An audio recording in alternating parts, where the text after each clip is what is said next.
So, in this book, Seth Godin, American author and public speaker, talks how it's important that everyone examine reality of system in which we live on the right way.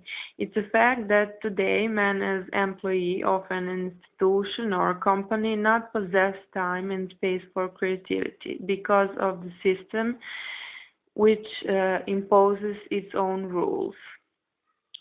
Today's system in which we live has reached all his tasks among people. Fabric gets its profit by giving low wages to workers.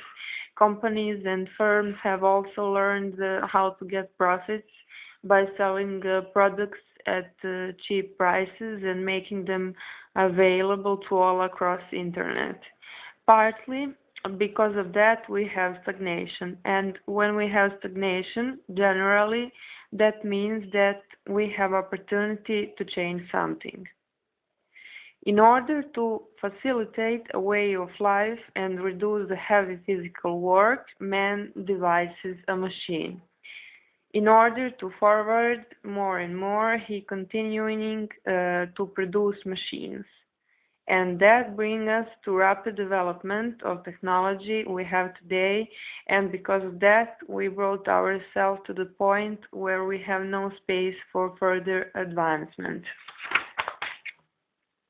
Writer telling us that rules on which we work today in business field to be on the right place, on the right time, working hard, do what they tell you to do are became just an old American dream.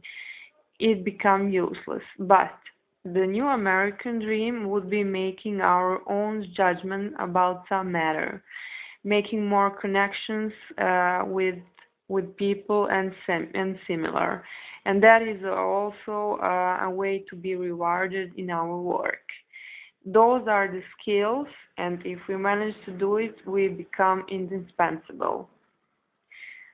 Schools have adopted the strategy of intimidation to teach their students. That strategy, like author telling us, is not wrong, but the problem is the problem is that schools have that kind of way of program.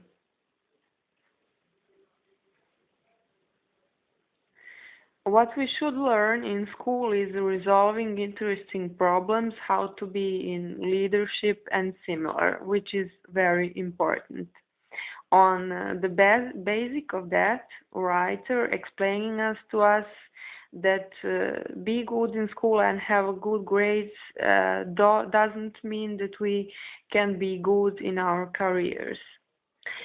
The definition of the linchpin is that the linchpin is a part who holds and combines the construction. Linchpin can be someone who is ready for risk, ready for do more than what is expected of him, and one that applies emotional work. It could be any of us if he or she is ready and wants it.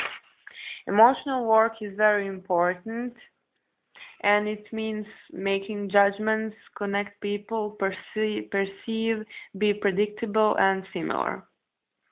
With all those skills, no one can be important part of some organization or company or firm.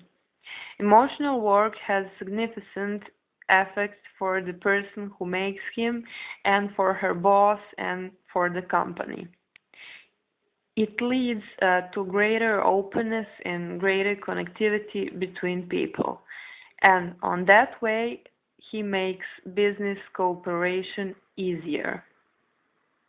As far as the market today, our cheap products have become rude and not much more effective. So we can say the economy as well as production reached its peak. The value of the product is lost, and the writer telling us that the only other possibility of applying other rules that we should to start apply the talent we have, start more to apply our skills like freedom of communication, which are almost forgotten. in order to overcome today's standards. Public speaking also play an important role because through them can point to the fact issues, rather further telling us the difference between a job and the work. The job is when we work according to the rules, and the work is when we allow ourselves more freedom to do what we want and how we want. Continuing on through this book opens our awareness that with when it comes to ideas that are different from other ideas, to something new should not stop us uncertainty or fear that we will not succeed, but to look at the whole thing as the impetus that will actually bring about positive change for the person you do for yourself. When we work, we do for the good relationship between the employee and the employer. If the employer asks of us more than it seems to us that we can achieve, at this point it's important our reaction, because the reaction that we returned back to us. Still, one of the most important things is the gift of giving. Not our kind of giving that we expect something in return, rather than giving truth which seeks nothing in return. True giving is something that connects people, creating community and connections. Through this process, if we are the one who gives something, we realize the spiritual and the social. If we want that our work not be same as the work of our colleagues, and we have a fact that you and your colleagues have been instructed to use the same rules, then you have to improvise, put in some extra idea, pay attention on some details who might not seem so interesting at first sight. Do research, investigate it, then you have a chance. Otherwise, we may say that we will be a copy. There is always chance for something and the choice. What is required today are certainly new ideas, creativity, improvisation. Also, there is a dignity, respect, loyalty, and the generosity.